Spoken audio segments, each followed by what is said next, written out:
Welcome back. Now we're going to be turning our attention to smartphones and that use in Nigeria. We're seeing the average price of smartphones in the country ranges from about 39,900 naira at the low end to 1.5 million naira at the high end of the spectrum. Ola Shubomi Ali Balogun, analyst with financial derivatives, joins me this afternoon to share his insights on why this is so.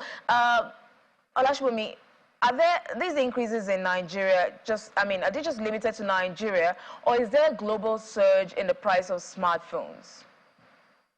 So there are global surges in the price of smartphones.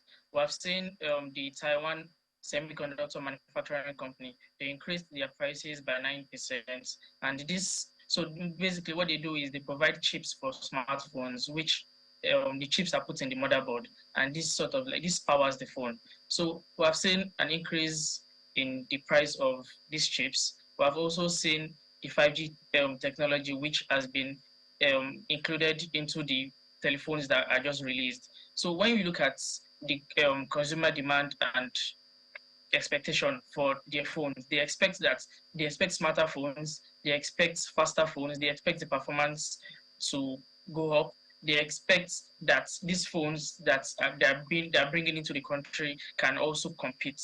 So when the cost of all this, when it is calculated, the manufacturers can only take some parts of the cost, and this is passed on to the consumers. So there is a global increase in the price of phones.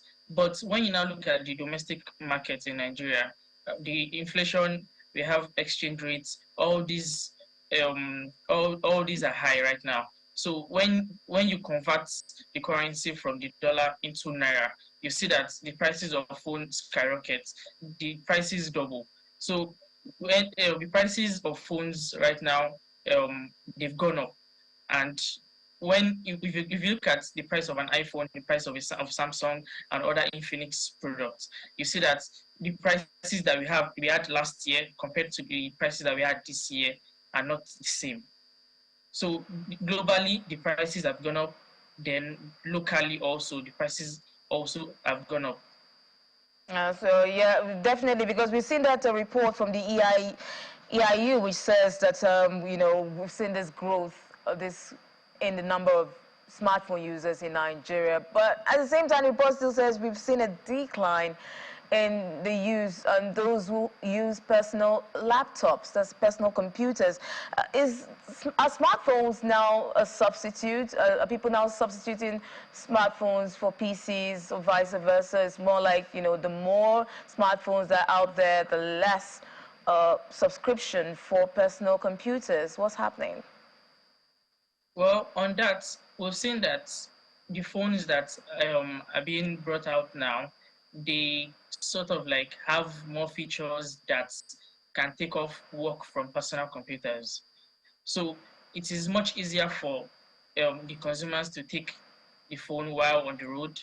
It is much more heavier to take up your personal computers while you're going out. So we've seen that the technology advancements in the phones are going towards the functionalities of personal computers. So most people tend to take their phones out and leave their computers at home.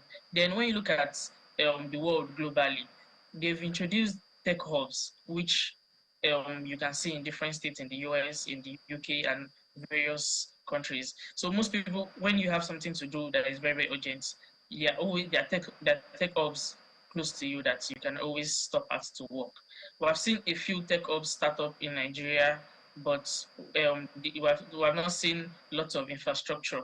So I think with the way things are going, there will be decline in the price or decline in the demand for personal computers if we have more tech hubs and the functionality of your phones if they can do more. But I don't think they are a substitute for personal computers, because when you are trying to analyze data, there is a certain percentage of data that your phone can analyze. There's so much that your phone can do. When you're trying, we have seen content creators come up with different content using their phones. Phones were slowly replacing cameras because they had higher pixels. But when you need the professional shoots for your wedding, when you need professional shoots for your work, you always still go back to the professional way. So we have seen that if we need to do something work, when we have to do something that is very, very tasking and requires a lot of capacity, we still have to go back to personal computers. Looking at the use of smartphones, we see that, looking at that sharp um, growth in the use of smartphones, one would think that we should benefit the economy one way or the other. What about local content? What are we looking at in terms of local manufacturing? Even if it's just an assemblage, the putting together smartphones in Nigeria and using the materials that we have here, the raw materials we have here to put them together. Are there any plans in the offing, in the pipeline, to seeing that we have a lot of smartphone users and we plan to expand that? What are we doing to ensure local production of these phones in Nigeria? Well, I think ICT has been one of the major focus of the governments in Nigeria, and I know there will surely be a plan to move towards that direction as ICT infrastructure and the recent 5G, which was introduced, is currently going on. So I think it will still take a few years before we can start to assemble and produce here locally. But I can say that there are a few technological companies in the country which are making moves towards that. Thank you so much, Olashibomi Ali Balogun, analyst with Financial Derivatives Companies, for sharing your insights. Many thanks for coming on the program.